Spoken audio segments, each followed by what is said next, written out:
안녕하십니까. 연인수의 경제 토크 시작합니다. 오늘은 김지훈의 훈훈한 주식 김지훈 대표님 모셨는데요. 2차 전지 점검하겠습니다. 어서 오십시오.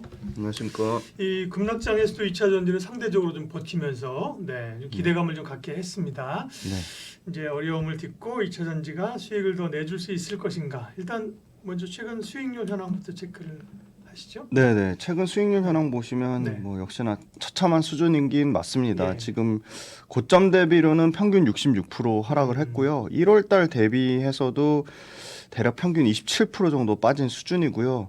눈여겨볼 거는 여전히 차별화된 숫자를 나타냈던 엔캠이라든지 SKC가 많이 내려왔고요. 네.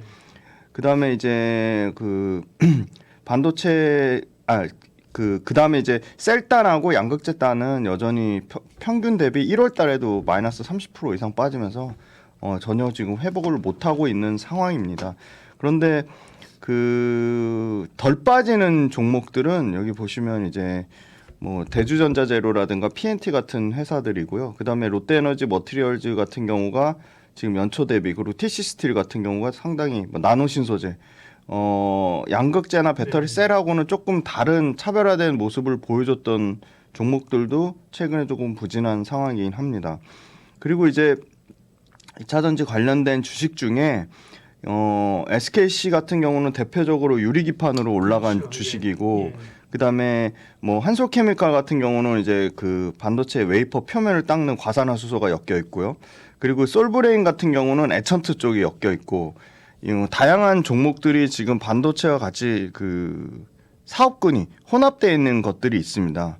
그래서 이런 어떻게 보면 2차 전지주가 전반적으로 좋았을 때는 이 상대적으로 반도체 사업이랑 같이 하는 회사들의 수익률이 굉장히 저조했는데, 지금 눈여겨봐야 되는 거는 반도체 단의 비중이 전체 매출에서 최소한 30-40% 이상 차지하는 것들이 오히려 지금 그 최근 상황에서 떨어질 때는 좀 덜 빠졌다. 그러니까 반도체와 2차 전지 양쪽에 있는 것들이 2차 전지만 좋을 때는 굉장히 철저하게 소외됐는데, 그 반도체랑 2차 전지가 반도체랑 2차 전지가 혼합되어 있는 사업군이 지금의 장에서는 좀 강하다고 말씀드리고요. 그다음에 대주전자재료가 여전히 견조합니다. 그 8월 5일자 코스피 지수가 삼성전자 10% 넘게 급락 나왔을 때, 그날 그 8월 6일 그 다음날 가장 빠르게 회복된 종목들, 그 다음날 8월 6일날 가장 상승률이 높았던 2차 전지 종목들을 추려보시면 그 중에 뭐 대주전자재료, PNT, 롯데에너지 머티리얼즈 같은 회사들이 확실히 좀 차별화된 모습을 보였다.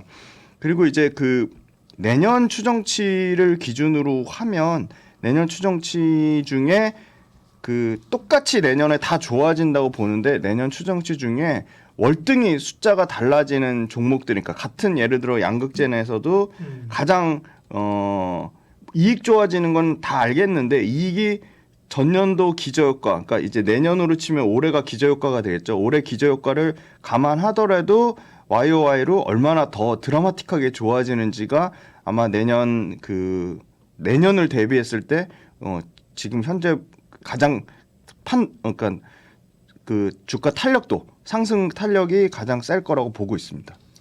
수익률 현황을 점검해 주셨는데요. 2차 전지가 이제 바닥에 대한 기대감도 있고, 또 이동태 전 회장의 광복절 특사 가능성 이런 걸로 에코프로가 좀 오르기도 했었는데, 뭐 네. 의미 있는 사실 회복은 아닙니다. 그렇죠? 네, 수익률 네. 보면요. 네. 자, 그럼 이번에는 이제 밸류를 좀 따져볼게요. 올해 또 내년에 이익을 기준으로 밸류는 어떻습니까?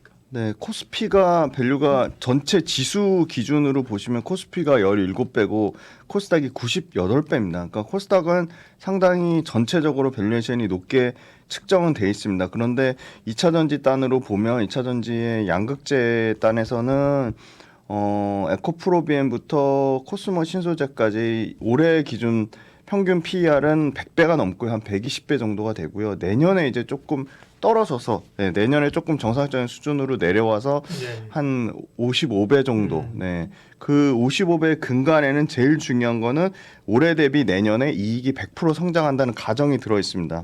에코프로비엠이나 포스코퓨첸 모두 올해보다는 내년에 150% 가까이 이익 성장이 예상되고요. 코스모 신소재, 그다음에 가장 그 2차 전지 비중이 작은 LG화학도 내년에는 최소한 7-80% 이익 성장이 예상이 돼 있습니다. 그다음에 이제 LG에너지솔루션, 삼성 SDI 쪽은 밸류에이션 부담이 상당히 낮은 상황입니다. 올해 기준으로 보면 LG엔솔이 여기 140배라고 잡혀 있지만 정상적인 밸류는 내년 기준인 38배 정도 수준을 받을 거라고 보고요.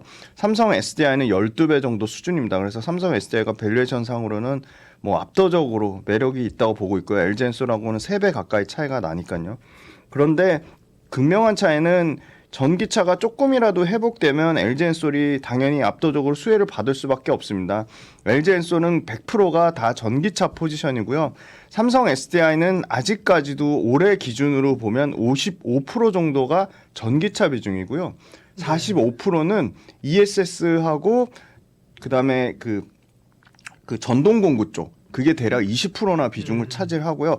나머지는 삼성 SDI도 편광 필름이라든지 OLED 소재단에 전자 소재 쪽 비중이 대략 20%를 차지하고 있습니다. 그래서 삼성 SDI가 실적에서 2분기 실적에 전년 대비 영업이익이 뭐 30% 정도 빠진 수준으로 선방한 거는 이 전기차 부진을 다른 편광 필름이라든지 OLED 소재라든지 다른 그 기타 사업부 네. 쪽에서 좀 막은 측면이 있다. 예, 다른 사업부가 있는 게 좀 방어가 되는 방어가 거예요, 확실히 그죠? 되고 있습니다. 그다음에 이제 포스코홀딩스도 네. 그렇고 그렇죠. 네, 포스코홀딩스도 아무래도 철강에서 차지하는 네. 매출과 이익 비중이 여전히 80%고 음. 내년에도 많이 준다고 하지만 철강에서 차지하는 비중이 75%까지 되기 때문에 아마 80에서 75% 줄어드는 비중 딱 그 정도 수준만큼 5%에서 10% 정도가 아마 내년에 리튬 매출로 잡히지 않을까 그렇게 예상이 되고요. 포스코홀딩스는 지금의 뭐 13배 수준, 내년에 10배 정도 수준은 리튬에 대한 밸류가 전혀 반영이 돼 있지 않는 수준이다.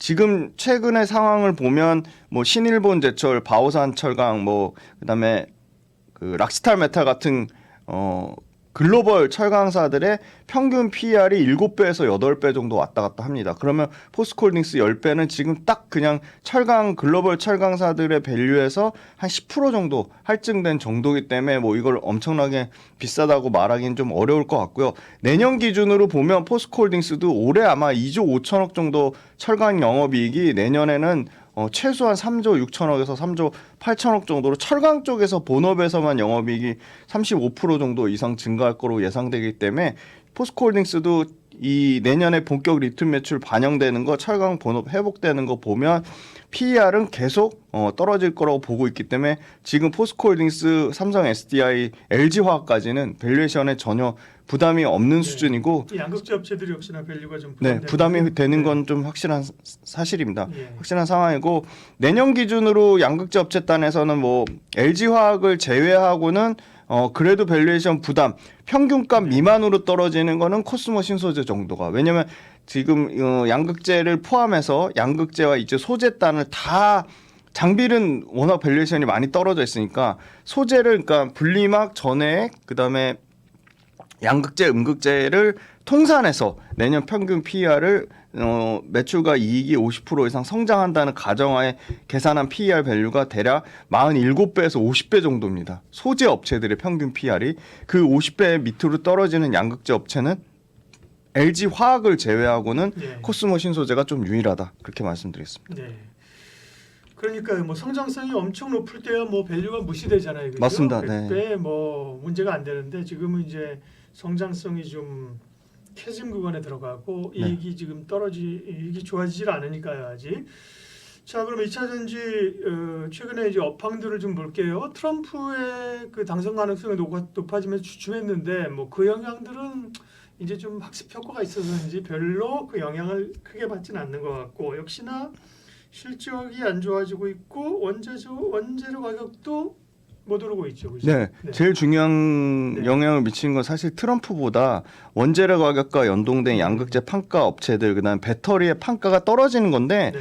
두 가지입니다. 배터리 판가 떨어지는 건 굉장히 좋은 상황이라고 봐야 됩니다. 왜냐면 삼성 SDI나 LG 엔솔 입장에서는 상당히 이 배터리 가격 떨어지는 게 어떻게 보면 단기간은 뼈아플 수 있지만 배터리 가격 자체가 정말로 떨어져야 네, 전기차에 대한 수요가 정확합니다. 네, 전기차의 수요가 늘어나는 거고요. 배터리 가격이 떨어지는 게 결론적으로는 보조금에 의존하지 않고 배터리 업체 자체적으로 자생한다는 거거든요. 네. 지금은 중국 같은 경우가 잘 될 수밖에 없는 게 최근에도 보조금을 그 이구한신 정책의 일환으로 만 위안에서 2만 위안으로 2배를 올려버렸어요. 그러니까 중국은 지금 잘 아시겠지만 최근에 청라 화재에서 그 배터리 화재도 있었고 기술적으로 전혀 안정성에 대한 검증이 안 된 상태로 지금 글로벌 업체로 뭐 막무가내로 지금 확산하려고 하다가 제동이 걸린 거잖아요. 참 뭐 여담입니다만 벤츠는 그렇게 고급차인데 왜 그렇게 듣보잡에 10위권의 배터리 회사를 하는 것도 사실 그것도 굉장히 의문이고요. 사실 그 배터리 관련돼서도 처음에는 CATL로 기사가 나왔거든요. 근데 나중에 페르시스라고 바뀐 것도 좀 수상한 측면이 상당히 좀 이해가 안 되는 부분이 있고요.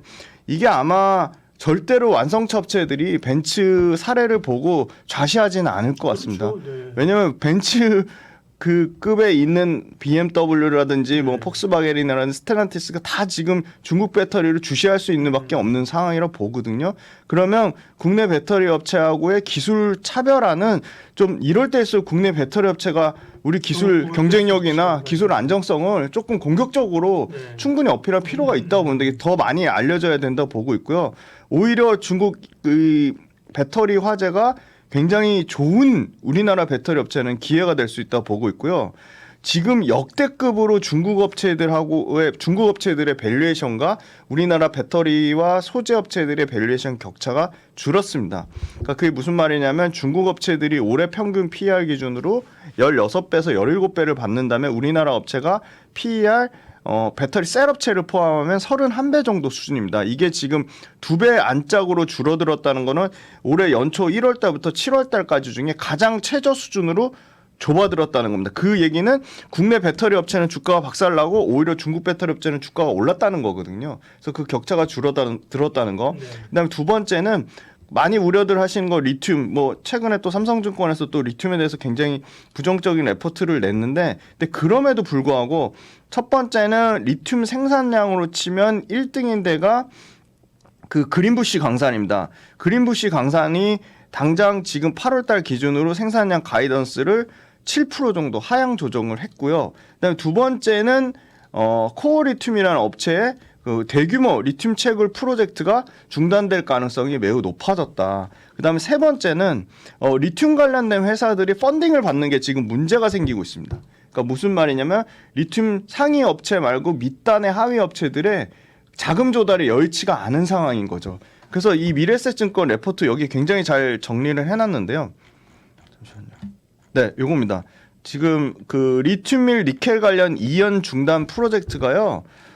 중국의 그 랩피도라이트부터 포함해서 호주의 스포드민, 그다음에 캐나다, 아르헨티나 업체까지 굉장히 많은 이 뭐 가격적인 요인, 환경적인 요인, 그다음에 자금의 펀딩 문제, 뭐 채굴량의 감소 문제, 생산의 지연 문제, 생산 우선순위에서 밀린 문제로 상당히 급격하게 공급이 줄어들 가능성이 당장 올해 말부터 지금 이미 올해 초부터 진행이 된 상황이고요. 올해 말 내년까지 이어질 확률이 높고요. 요 밑에 표는 요 수치는 기억해 두시면 좋을 것 같은데요. 전체 글로벌 리튬 공급량이 올해 148만 톤인데요. 39% 증가라고 돼 있는 거는 지금 1등 업체 호주를 제외, 그러니까 생산량으로 1등이 호주고요. 그 다음에 칠레, 중국, 뭐 아르헨티나, 아프리카 순인데요. 호주를 제외한 나머지 칠레, 아르헨티나, 중국 모두 이 39% 전체 증가는 올해 모두 연간 60% 공급 증가를 예상을 해놨거든요. 그게 60% 연간 공급 증가가 현실적으로 좀 불가능하다 보고 있습니다. 그래서 결론적으로는 이 24년도에 148만 톤이라고 잡아놓은 거에 내년 기준으로 보면 아주 러프하게 잡아도 여기서 대략 15에서 20% 정도 늘어나면 합리적으로 보지 않을까. 그래서 포스코홀딩스 컨퍼런스콜에서 2026년도에 리튬이 반등 나온다고 했는데 포스코홀딩스는 2025년도에 이 대규모 리튬 관련된 프로젝트가 중단되거나 지연되거나 연기되는 부분을 굉장히 보수적으로 책정하지 않았나 그렇게 보고 있습니다. 그러니까요. 전기차가 뭐 한참 성장성에 대한 기대감이 있고 양극재가 치솟을 때는 리튬의 확보가 굉장히 중요한 이슈였습니다. 그 당시엔 그렇죠. 포스코가 아르헨티나의 움베르토 모이토인가 그죠? 뭐 방산 막 그 영어 사진도 나오고 막 이걸 확보해야 되는 게 중요하다는데 지금은 뭐 네. 그런 얘기 쑥 들어갔습니다. 맞습니다. 그래서 오히려 공급 과잉이라 야 그러니까 이게 참 세상이 이렇게 바뀌기도 하고 전망이라는 게 바뀔 수 있다. 네, 그런 네. 걸 그렇다고 세상 모든 사람이 하는 걸 의심할 수도 없고 참 투자는 어렵습니다. 네, 네. 그러니까 주가 측면보다는 사실 그 회사들 입장에서는 그 포스코홀딩스도 그렇고 LG에너지솔루션도 그렇고 나머지 양극재 업체들 에코프로비엠 입장에서는 전기차 자체가 그 회사들의 죽고 사는 문제는 생업과 관련된 부분이기 때문에 그 회사들의 본업의 경쟁력이 정말 줄었는지 1, 2년 사이에 진짜 본업의 경쟁력이 얼마나 바뀌었는지를 체크해 보면 본업의 경쟁력은 여전히 유지되고 있다는 게 중요한 사실인 것 같습니다. 결국은 이제 이거 모든 것을 반영해 주는 게 실적입니다. 네, 맞습니다. 네. 네. 그럼 이제 2분기 실적이 LNF까지 이제 다 끝났단 말이에요. 네, 네. 그죠? 2분기 실적에서의 특징들 그다음에 이제 사실 또 3분기를 주목하고 있기 때문에 3분기, 4분기 실적이 좋아질 기업들을 좀 선별해 주세요. 네. 2분기 실적 아직까지는 대주전자재료가 안 나와서 네. 대주전자재료하고 P&T가 2분기 실적 컨센서스를 부합하는 수준 나올 것으로 보고요. 현재 나온 걸로는 실적으로는 역시나 롯데에너지 머티리얼즈가 좋았습니다. 예. 롯데에너지 머티리얼즈가 상대사 경쟁사죠. SKC 같은 경우가 7개 분기 연속으로 적자를 기록했고요. SKC가 2분기에 627억 적자하면서 작년에 195억 대비 적자 폭이 확대됐고요. 솔루스 첨단 소재 역시도 105억이 넘는 적자를 기록을 했습니다. 네. 근데 반면에 롯데에너지 머티리얼즈만 1분기에 이어서 2분기에도 연속으로 흑자 전환을 했고요. 특징적인 거는 북미에서 연매출이 240%가 늘어나면서 북미에서 출하량이 50% 이상 증가했습니다. 50% 이상 증가하면서 북미에서 상당히 선방을 했고 이익률이 1%대밖에 안 되는 이유는 연초부터 돈 가격이 굉장히 구리 가격이 엄청나게 올랐습니다. 그게 2분기까지 그 롯데에너지의 이익률을 상당히 깎아먹었는데 3분기부터 돈 가격이 굉장히 하락하고 있습니다. 돈 가격이 톤당 10,000불을 찍었다가 1,500불 이상까지 찍었다가 지금 8,600불 수준까지 내려왔습니다. 그러면 돈 가격 빠졌다는 거는 원재료 가격과 판매 가격 스프레드가 높은 수준으로 유지된다는 거거든요. 그러면 롯데에너지 머티리얼즈 입장에서는 나쁠 게 없습니다. 그래서 당장 올해 3분기부터는 판가에 낮은 구리 가격이 적용되는 때 수익성이 더 훨씬 회복될 거라고 보고 있고요. 롯데에너지 머티리얼즈가 최근에 아주 그 눈여겨볼 거는 AI 가속기에 들어가는 동박을 지금 본격 양산하려고 해서 전북의 익산 공장을 AI 가속기 쪽으로 돌리고 있습니다. 이미 솔루스 첨단 소재가 엔비디아의 검증을 받아서 일부 물량을 AI 가속기 쪽으로 솔루스 첨단 소재는 네. 동박 물량이 나가는 걸로 지금 확인이 되고 있습니다. 결국은 뭐 1분기, 2분기까지 실적에 대한 기대가 높지 않았고요. 기대치도 낮았지만 안 좋게 나왔고 그죠? 3분기쯤에 실적이 뭔가 조금 좋아지기 시작하면 주가가 이제 선반영을 하긴 할 거예요. 네, 네.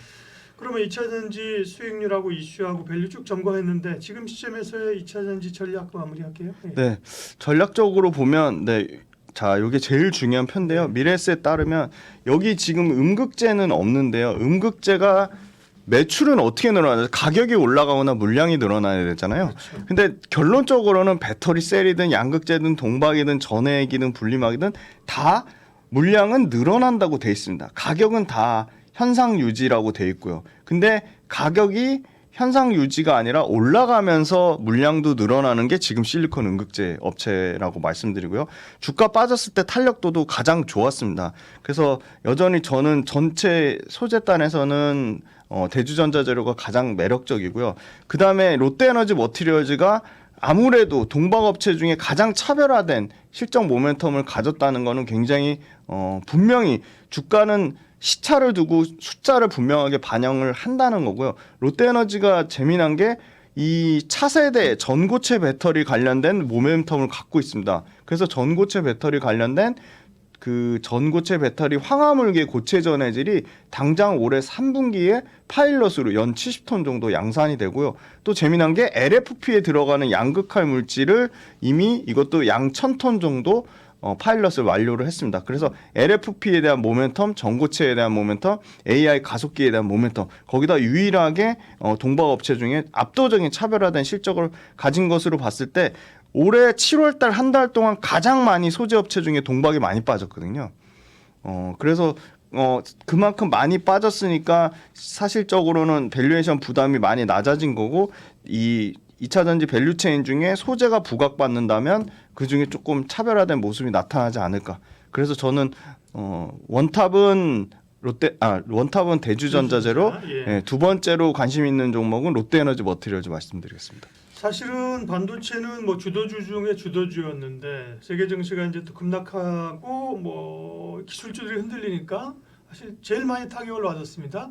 방송하는 저희가 오늘은 좀 반등이 나오지만 사실은 고점 대비 하락률로 보면 뭐 하이닉스 뭐 이런 주식들 한미 반도체 뭐 겁나 빠졌죠. 네네. 수익률부터 체크할게요. 네, 말씀 주신 대로 평균 최근 고점 대비 27% 하락을 했고요. 그러니까, 예. 27% 하락했고 상승률도 시가총액 1등부터 뭐 20등 사이에 있는 종목들이 연초 대비 25%씩 오르다가 지금 연초 대비 수익률이 뭐 8% 정도까지 대략 한 16%, 17%. 요거는 오늘 현 장중 숫자까지 반영하는 건데요. 네. 그리고 날짜가 7월 23일 잘못되긴 했는데 오늘자 반영한 겁니다. 장중에 1시 기준으로. 그래서 평균적으로는 네, 여전히 연초 대비 수익 중이긴 하지만 평균 수익률이 한 8%니까 굉장히 많이 내려왔고요.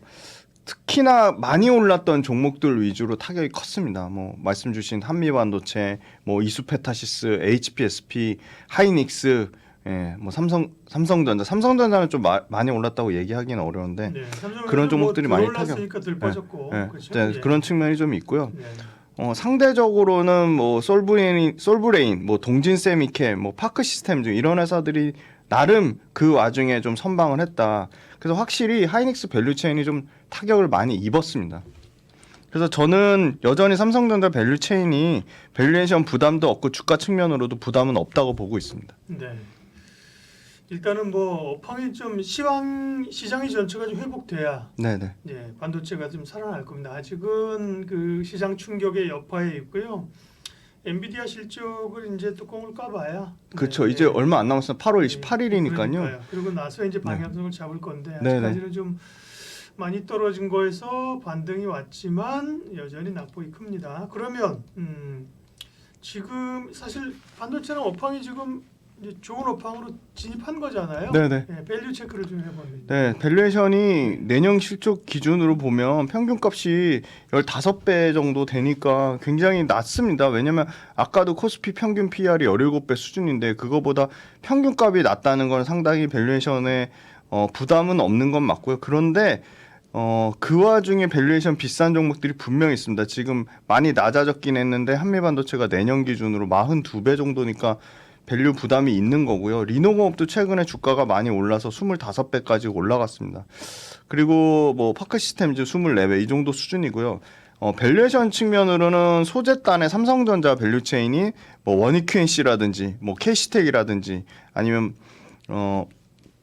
PSK라든지 이런 회사들 전혀 주가 TCK 이런 주목을 못 받은 회사들 DB하이텍 이런 회사들이 훨씬 그 밸류에이션 부담은 없는데 근데 그럼에도 불구하고 어느 공정에 적용되는 소재인지 어느 공정에 적용되는 장비인지 전공정인지 후공정인지 그거에 따라 좀 다를 것 같고요.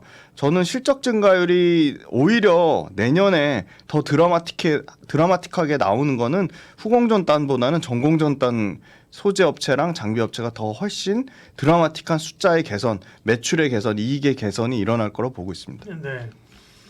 자, 반도체 이제 업황 체크하겠습니다. 말씀 잠깐 드린 것처럼 반도체는 이제 지금 호황기로 접어들었는데, 근데 이제 HBM에 관한 얼마나 수요가 늘어날까 노이즈가 좀 있고, 삼성전자 HBM, 엔비디아 납품설이 아직까지 확정이 안 돼 네. 있고, 뭐 반도체 이 디램 쪽은 가격도 오른다고 하고요. 네네. 그림이 좋은데요. 체크 좀 할게요. 네. 네. 말씀 주신 대로 오히려 일반 디램이나 일반 서버나 일반 낸드가 최대 수혜가 될 수 있겠다.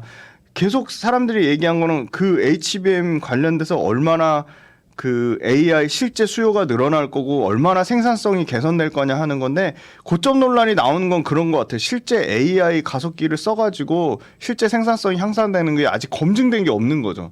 그러니까 돈을 받기 위해 계속 투자를 한다는 건데 그거에 대한 거는 퀘스천 마크인데 다만 실제 AI를 가속기를 쓰는 구글도 그렇고 마이크로소프트도 그렇고 어떤 얘기를 했냐면 그 컨퍼런스 콜에서 우리는 이 시대의 대세 흐름에서 뒤처지는 게 오히려 더 무섭다. 투자를 안 하는 리스크가 더 크다고 해서 당분간은 투자가 이어질 것 같습니다. 그런데 그럼에도 불구하고 우리가 냉정하게 숫자를 따져보면 그 하이투자증권 송명서 애널리스트팀 자료를 참고했는데 그분이 가장 좀 보수적으로 명확하게 제시를 해주셔가지고 HBM에 필요한 가속기 최대 생산량이 엔비디아 473만 대를 포함해서 총 932만 대라고 합니다. 그러면 총 가속기 필요한 932만 대에 필요한 그 최대 수요량이 8.3억 기가바이트고요.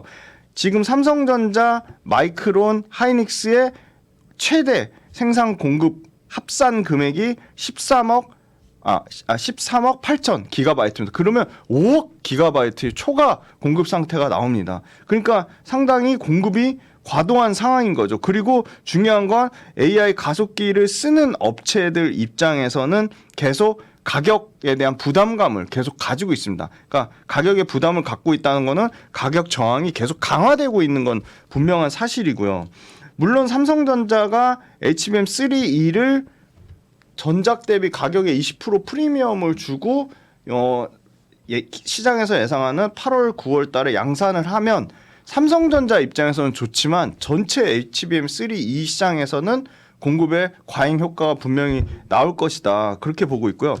그다음에 이제 D램 가구 일반 낸드 쪽은 분기별로 가격이 15에서 20% 정도 꾸준히 계속 상승을 하고 있습니다.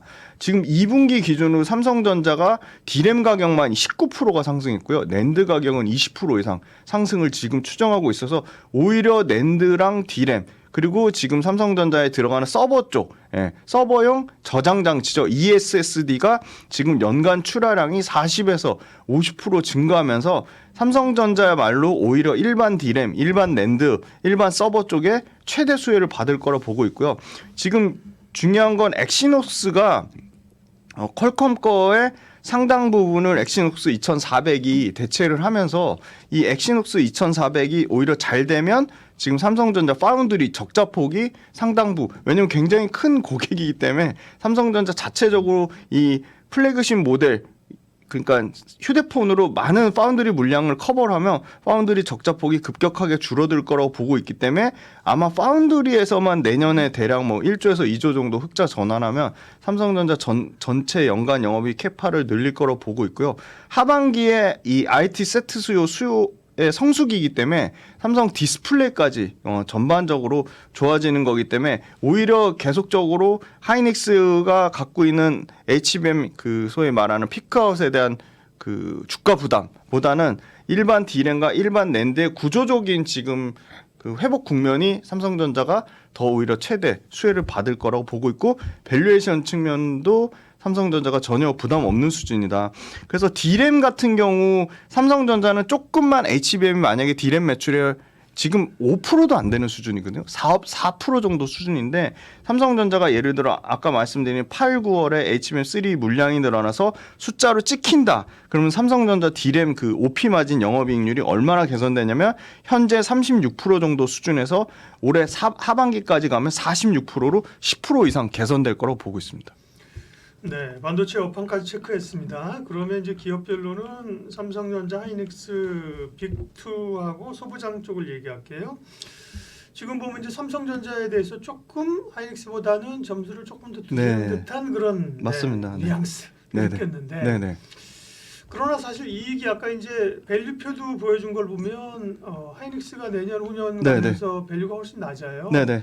실적 발표하게 되면 하이닉스 실적이 아주 뭐 깜짝 놀라게 나올 거라는 얘기도 있거든요. 사실 또 최근에 떨어진 것도 더 많잖아요, 그죠? 네네네. 네. 그럼에도 불구하고 네. SK 하이닉스보다는 삼성전자와 삼성의 밸류체인이 더 지금 매력적이다. 네, 맞습니다. 하이닉스는 지금 주가가 떨어졌음에도 불구하고 HBM의 최대 실적을 어느 정도 주가에 저는 반영이 돼 있다고 보고 있고요. 예. 하이닉스 관련돼서는 이제 앞으로 결론적으로 얘기하면 삼성전자의 HBM을 계속 뺏길 우려만 남아있는 상황입니다. 삼성전자는 앞으로 계속 뺏을 기회를 노리는 상황인 거고요. 그리고 일반 D램과 낸드의 수혜가 나면 그 부분 관련돼서는 하이닉스도 물론 수혜를 받지만 삼성전자의 수혜가 훨씬 크고요. 예. 그리고 지금 계속 나오는 HBM이나 AI 가속기 쪽 고점 논란이 여기서 한 번 나오고 그냥 끝나진 않을 것 같습니다. 앞으로도 끊임없이 공급 과잉에 대한 부분, 가격 비싸게 나온 부분을 가격을 떨어뜨리는 여러 가지 부정적인 이슈들,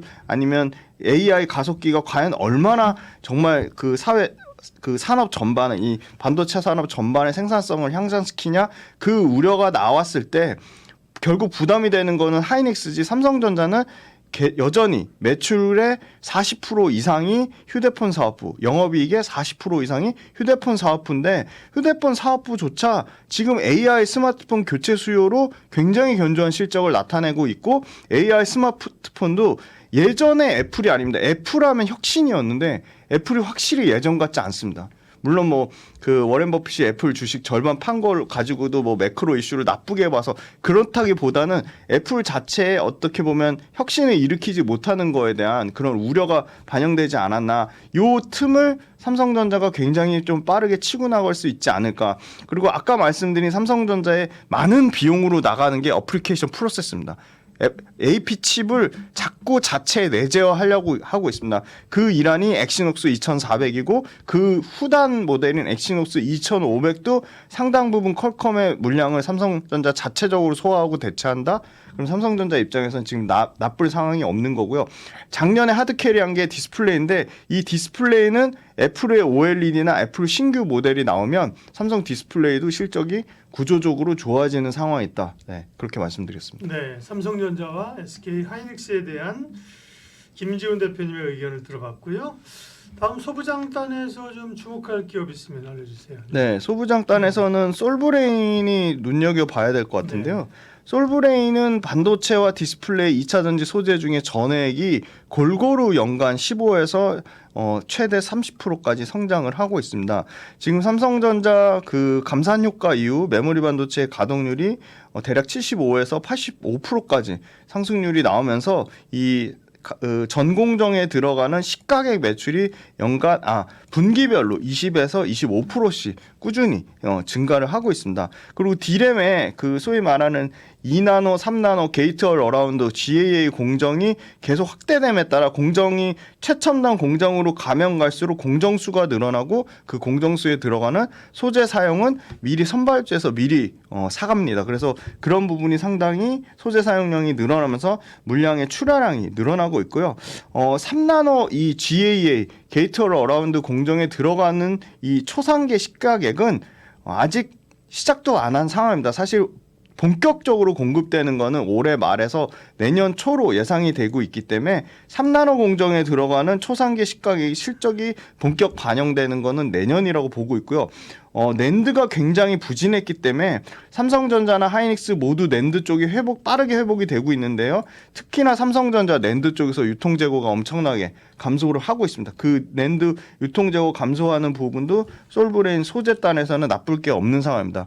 그래서 삼성전자는 그 솔브레인 같은 경우는 이 시가격의 빠른 증가가 있고요. 두 번째는 삼성전자가 그 3나노 신규 제품군, 아까 퀄컴을 대체할 휴대폰의 엑시노스 같은 어플리케이션 칩에 대한 다변화를 시도하고 있기 때문에 그 어플리케이션 칩의 다변화가 되고 공정 미세화가 되면 일전에 한 2달 전인가 제가 캐시텍이라는 종목 소개해드렸는데, 네. 이 캐시텍 같은 CMP 웨이퍼를 평평하게 만드는 CMP 슬러리 그 소재를 얘네가 또 솔브레인이 합니다. 그래서 CMP 슬러리 관련된 공정수가 늘어나면 CMP 슬러리 매출이 당연히 가속화될 거라고 보고 있고요. 삼성전자가 또 아까 그 게이트 어라운드 공정 관련돼서 기대하는 부분은 갤럭시 워치 7입니다.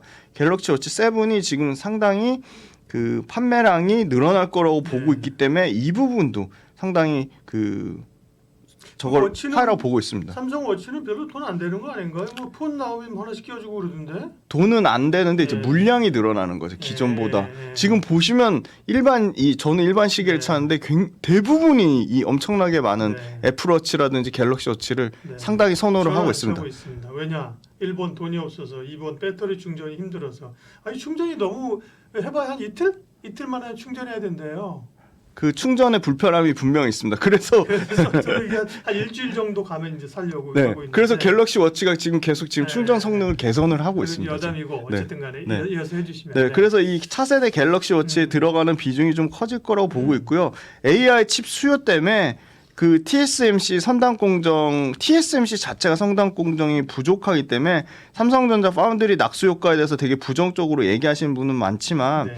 분명히 삼성전자 파운드리 낙수 효과는 온다. 그리고 삼성전자 파운드리에 적용되는 GA 공정은 인텔이나 TSMC도 공통적으로 추구하고 있는 방향이기 때문에 이 GA 초상계 에천트 같은 경우는 삼성전자 물량이 아니라 충분히 파운드리인 TSMC나 인텔 쪽도 노려볼 수 있겠다. 그 정도의 캐파나 이 글로벌 레퍼런스를 가진 회사다. 네, 그렇게 말씀드리겠습니다. 최근에 보면 하락폭이 시장은 밀렸고 변동성이 있는 가운데 보면 의료기기나 뭐 보톡스 이런 업체들의 흐름은 나쁘지 않았던 것 같아요. 네, 네, 제가 느낌만 그런 건지 한번 체크해 주시죠. 네, 정확합니다. 네. 주가도 그렇게 크게 네. 변동이 크지 않았고요. 예. 빠지지도 않았고 뭐 고점 대비도 평균 하락률이 뭐 일부 업체만 제외하고는 다 20% 안짝입니다. 굉장히 양호한 변동성을 거죠, 그 정도는. 하방 경직성을 좀 굉장히 강하게 지지하고 있다.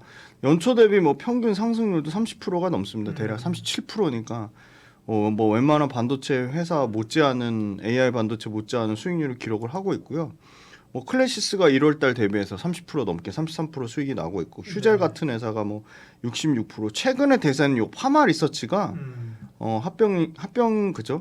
합병 이슈가 계속 진행 중에 있습니다. 그게 57% 수익을 기록하고 있고 뭐 원택을 빼고는 뭐 비올, 제시스 메디칼, 그다음 뭐 APR까지 다 연초 대비 수익을 나타내고 있습니다. 네, 요 APR 22%는 연초 대비 마이너스가 아니라요. 이 APR의 2월 27일 상장됐거든요. 2월 27일 가장 그 최고가 대비 22% 지금 네.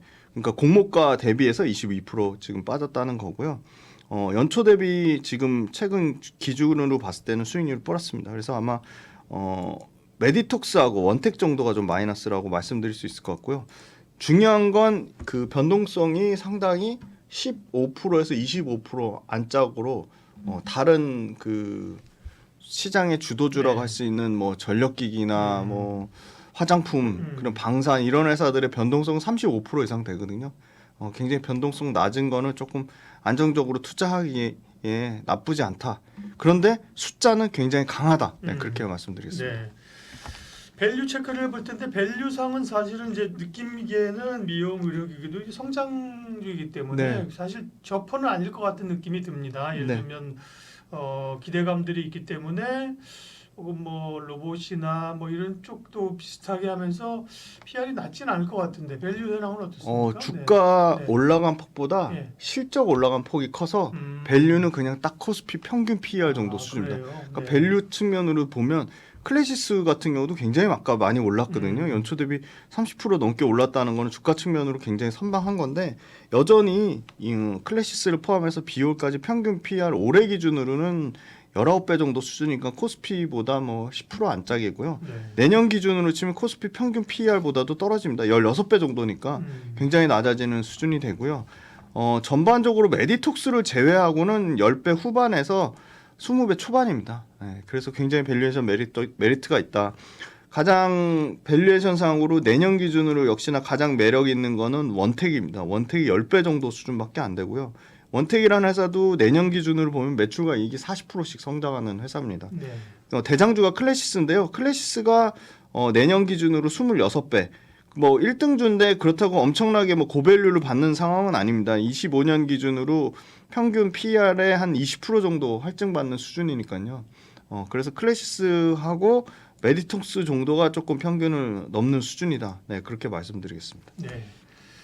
자, 그러면 미용 의료 기기들 이슈를 체크를 해볼게요. 이쪽 섹터도 사실은 수출이 잘 되는 그런 섹터잖아요. 네. 화장품처럼 네. 그죠?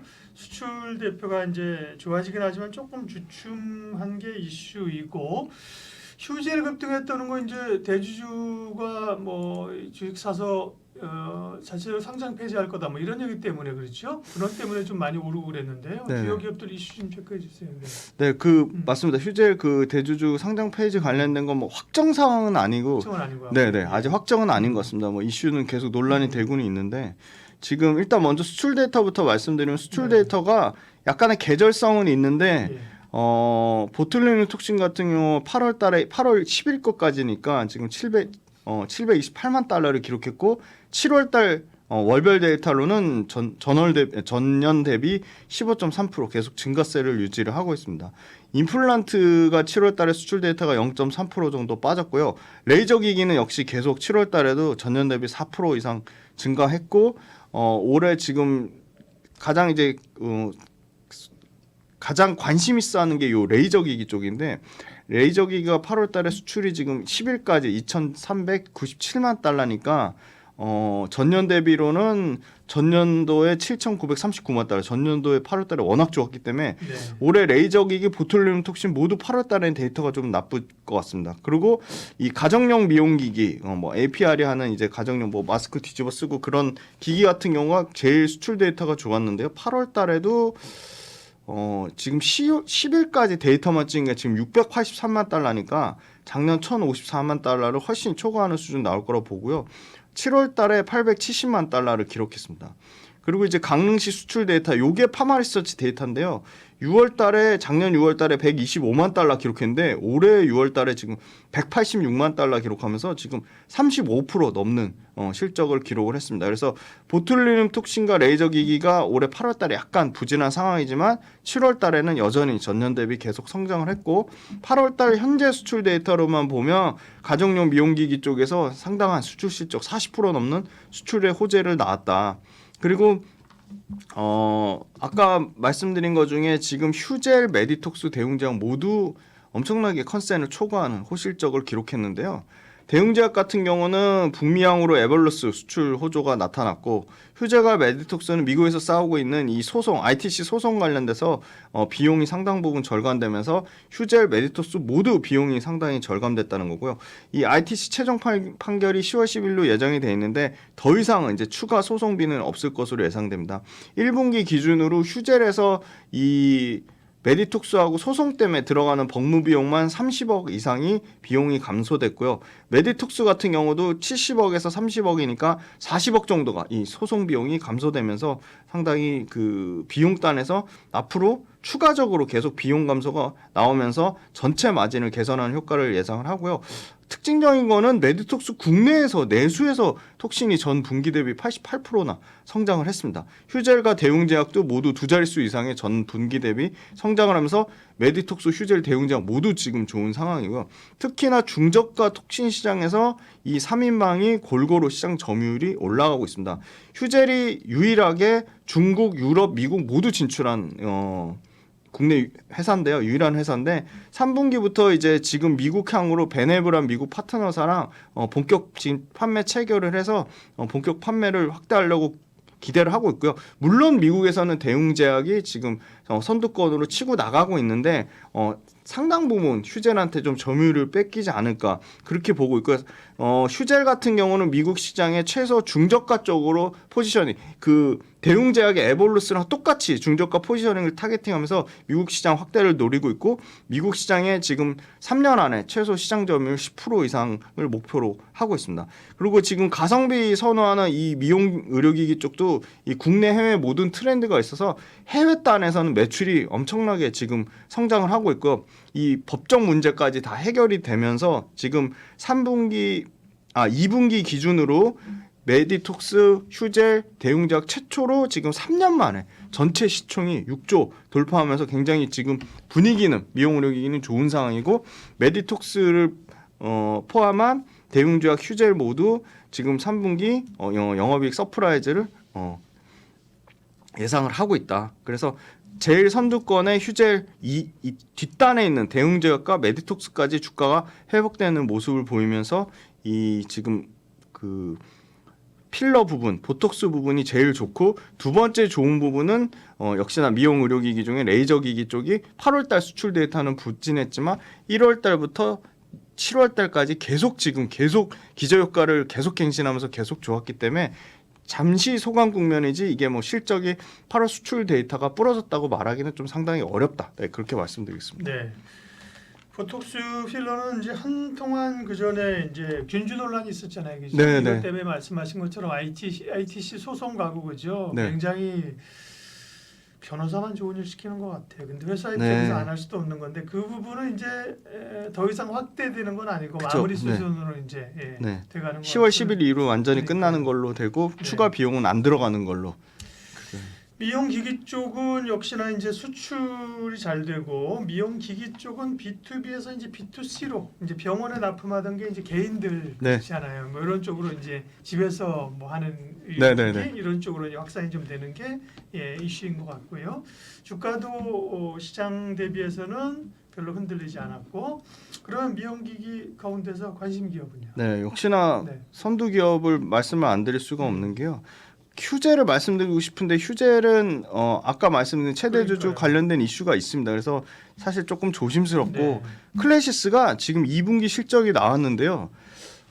이 영업이익률 53% 이런 이익률 와. 보신 적 있으세요? 네. 예. 아마 이 영업이익률 본 53%는 적 있죠. 엔비디아. 네네. 엔비디아가 그렇죠. 영업이익 60%잖아. 그렇죠. 60%죠. 네. 그 국내 업체 중에는 53%면 탑3 안에 들어갑니다. 그렇죠. 예, 예. HPSP 네, 같은 경우도 HPSP가 그렇고요. 요 정도 네, 맞아요. 비슷한 수준 왔다 갔다 예. 하는데 네. HPSP 뭐 클래시스 뭐 그 정도입니다. 근데 2분기 때 매출이 587억 전년 대비 28% 매출 성장 나왔고요. 영업이익은 35% 증가한 312억을 기록하면서 매출로 보나 영업이익으로 보나 영업이익률로 보나 전체적인 세 가지 그림에서 다 분기 최대 실적을 기록했습니다. 시장 컨센서스를 당연히 부합하는 수준을 나타냈고요. 중요한 건 요 두 번째 요 소모품입니다. 소모품 비중이 꺾였습니다. 50%대를 찍고 많이 줄었다고 이걸 우려 요인처럼 나타냈는데 금액이 분기 기준으로 261억을 돌파했습니다. 그러니까 소모품 분기 기준으로 매출의 사이즈가 이제 250억 이상 사이즈로 올라왔다는 거고요. 여전히 소모품 매출 비중 44%인데 지금 그 볼륨어라고 고주파 기반의 이 그 레이저 기기 장비가 유상으로 그러니까 소모품 전환되는 시기가 이제 막 돌아있습니다. 그러니까 국내 같은 경우는 조금 짧고요. 해외는 6개월에서 9개월까지 무상으로 소모품을 뿌린 다음에 그 소모품 무상 뿌리는 기간이 끝나면 유상으로 전환하거든요. 근데 국내 지금 RF 장비가 이제 유상 소모품으로 전환되는 기간이 딱 시기와 맞물려서 지금 3분기부터 드라마틱하게 좀 이 소모품 매출이 계속 폭증할 것으로 보이고요.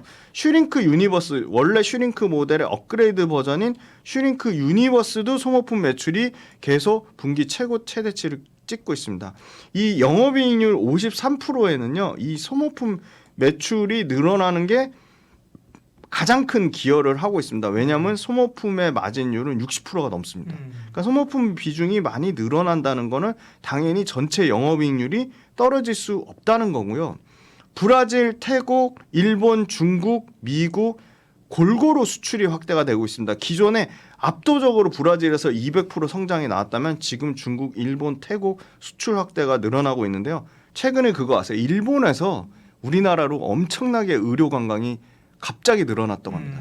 그 갑자기 늘어난 것 중에 하나가 이런 슈링크나 그 시술 네, 시술. 받으려고. 다양한 시술. 네, 수술이 아니고 그렇죠. 네. 네, 이렇게.